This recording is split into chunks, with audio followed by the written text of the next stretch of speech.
Hola, yo soy Vladimar Colmenares, estudiante de la Facultad de Ciencias Jurídicas y Políticas de la Universidad Yacambú, Núcleo Portuguesa.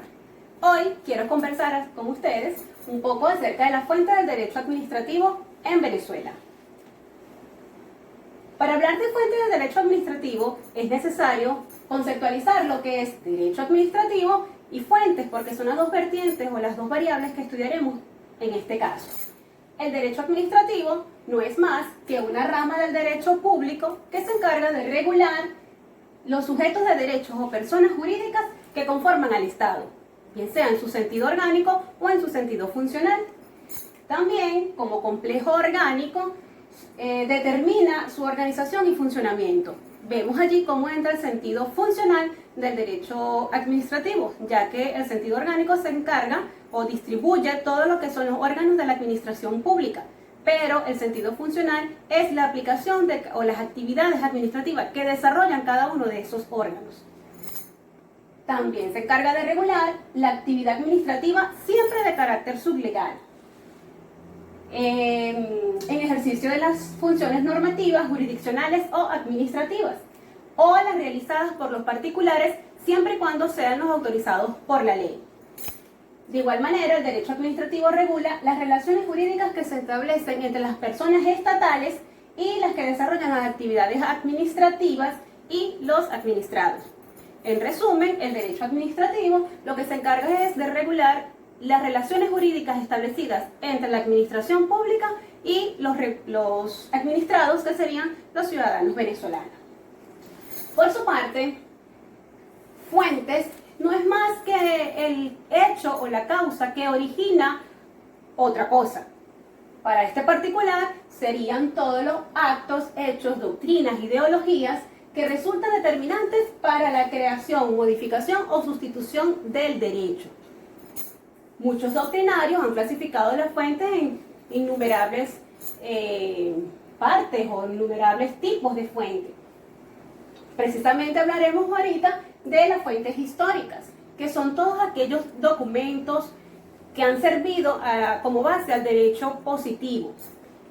Se les llama históricas porque van a perder o van a permanecer en el tiempo de acuerdo a su vigencia. Cabe decir que una ley pierde vigencia una vez que es derogada por otra ley igual o superior.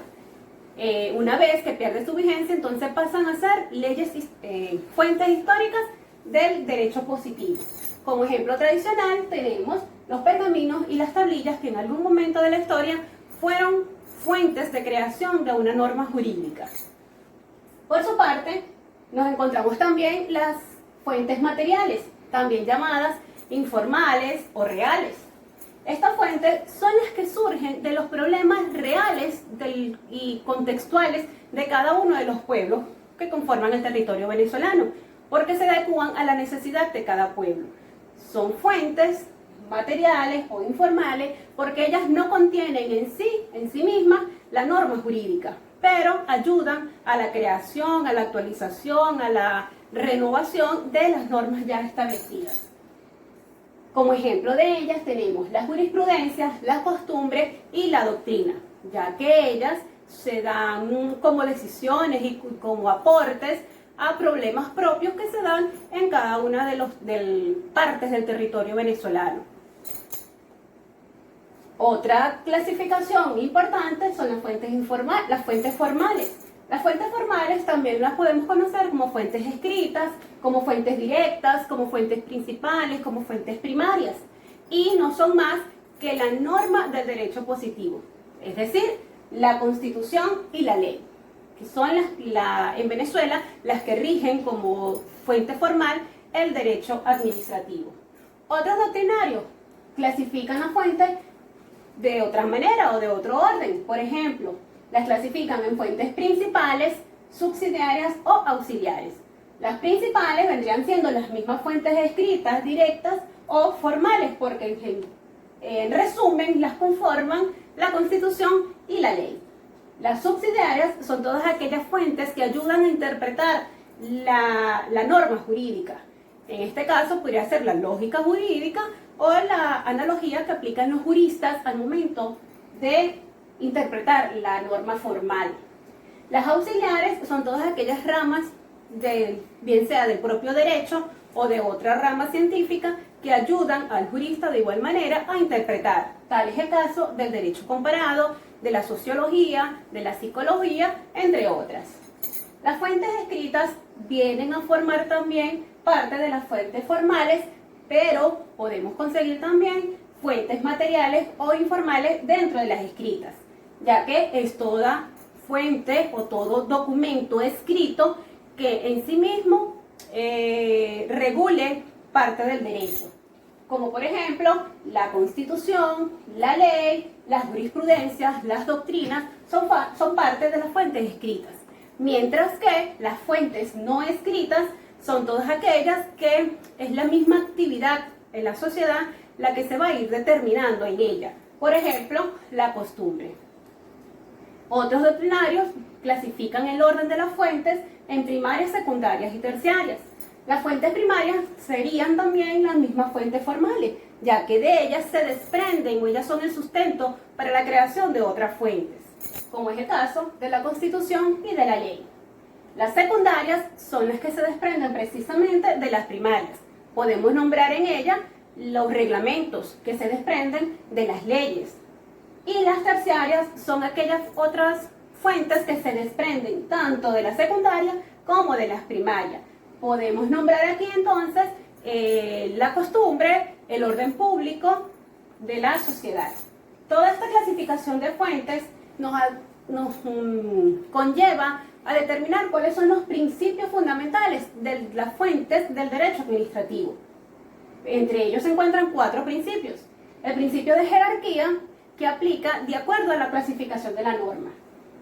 Ejemplo básico y fundamental es la Constitución, cuando hablamos de la jerarquización de la norma, es decir, que sobre ella nada. La competencia normativa tiene que ver con la materia que compete dichas fuentes.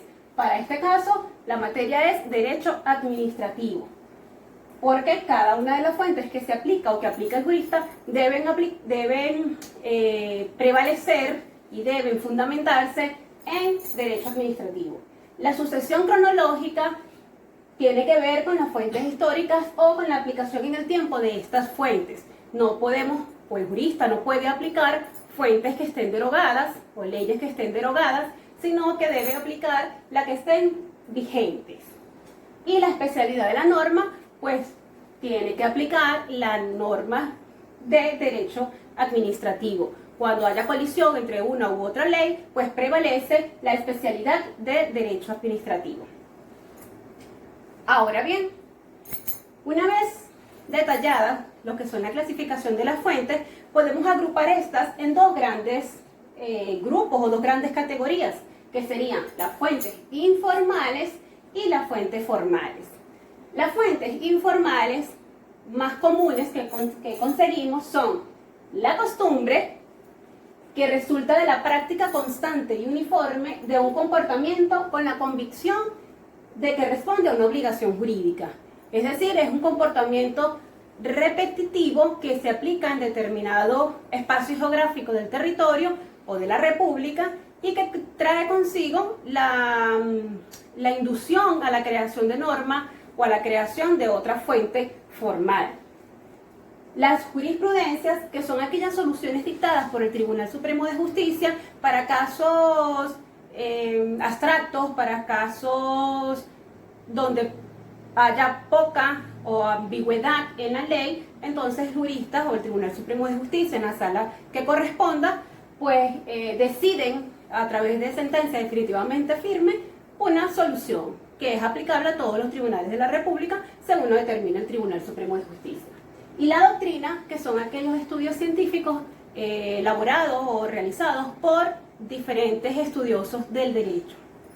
Cabe señalar que estas fuentes informales son las que han dado vida a la creación de las fuentes formales, ya que ellas dependen o ellas se originan a través de los problemas que se ocasionan o que se van suscitando en la base de la sociedad, es decir, en los pueblos, en la ciudadanía, en la sociedad en general. Entonces, estos problemas o esta inconformidad, estas circunstancias han dado pie a que la misma sociedad se organice y exija como tal, a través de la costumbre, a través de la jurisprudencia o de la doctrina, la creación de nuevas maneras de regular, entre ellas las fuentes formales.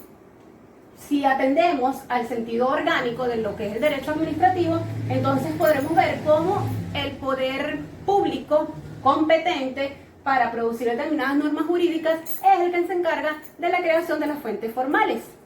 Tenemos entonces que el poder público legislativo es el poder competente por excelencia para la creación de estas fuentes formales. Una vez creadas las fuentes formales, nos vemos en la necesidad de jerarquizarlas. Es el Kelsen quien jerarquiza las leyes según la normativa o según esta pirámide que diseña. Tenemos entonces que las principales fuentes formales son la Constitución y las leyes. Si rebobinamos un poco, vemos cómo las fuentes formales son dos, que son las mismas principales, las mismas directas, las mismas escritas, y vemos que entonces son la Constitución y la ley. La Constitución, como norma jurídica principal, ocupa la cúspide de la pirámide. Tenemos entonces que su vigencia como fuente es desde 1999. La Constitución de la República Bolivariana de Venezuela está vigente desde 1999 y las fuentes históricas de esta pues serían las constituciones anteriores, que sirven simplemente como una fuente o como para consultar algún hecho en especial. Esta constitución o esta fuente formal goza de supremacía, de los principios de supremacía, porque como les explicaba, pues ocupa el primer lugar en la pirámide o la cúspide de la pirámide, y por encima de ella no tenemos nada. Pero sin embargo, como es una fuente principal o primaria, de ella se desprenden todas las demás leyes o fuentes formales. El carácter normativo, porque es ella la que norma todo el ordenamiento jurídico de Venezuela. Y la aplicación directa o indirecta, porque si precisamente ella es la madre, o la Carta Magna es la madre de todas las demás fuentes formales y algunas informales, entonces ella de manera directa o indirecta es aplicada a todos los procesos y procedimientos administrativos que se den, o a toda la administración pública. En segundo lugar encontramos las leyes. Las leyes siguen siendo fuentes formales. Las leyes específicas para el derecho administrativo es Ley Orgánica de la Administración Pública, vigente desde el 2008. Esta ley pues sigue siendo una fuente formal, una fuente primaria, porque de ella se desprenden otras fuentes, como por ejemplo los reglamentos. Sigue siendo una fuente escrita y aplicable al sentido orgánico de la administración pública, al igual que en la Constitución. ¿Por qué? Porque bueno, ella en su artículo 4 establece el principio de legalidad, pero también establece la competencia y organización jerárquica a la cual se debe, incluyendo en ella, en primer lugar, la Constitución, luego las leyes y de último los actos administrativos. Cuando hablamos de los actos administrativos nos referimos a todas esas actividades administrativas que se realizan todos y cada uno de los órganos de la administración pública, bien sea central o descentralizado. Las leyes, la ley como norma, como fuente formal, goza de estos principios. Es de alcance general, de acuerdo a su competencia, regula actuaciones abstractas, un poco complejas, porque en la misma ley en sí es abstracta, es de cumplimiento obligatorio, por ser una fuente formal, mantiene su vigencia hasta tanto no sea derogada por otra ley, y las leyes especiales rigen con preferencia en el campo de su especialidad. Si en un caso específico existen dos leyes de materias diferentes, pues va a regir preferiblemente la que sea de materia o de especialidad de derecho administrativo. Por su parte, los decretos leyes son las leyes que habilitan al presidente de la República para dictar decretos con fuerza de ley con respecto a ciertas materias reguladas en la misma ley durante un tiempo limitado. Estas, una vez convertidas en leyes, forman parte de las fuentes formales, escritas también. Por último, los reglamentos son normas escritas de carácter general precedentes de la administración, en virtud de su competencia propia y con carácter subordinado a la ley. Cuando nos dice que es de carácter subordinado a la ley, pues nos está diciendo de que es una fuente secundaria, aunque sigue siendo una fuente escrita, y es aplicable al sentido funcional de la administración pública, ya que pues regula todas esas actividades que estos órganos desarrollan. En conclusión, podemos decir entonces que las fuentes informales, como les dije en un principio, pues son todas esas fuentes que han ayudado a la creación, a la actualización, a la renovación de las fuentes formales, porque se originan precisamente de todos los problemas que se suscitan en la base de la sociedad. Esto ha sido todo para ustedes hoy. Gracias por su atención y espero que aprovechen la información. Chao.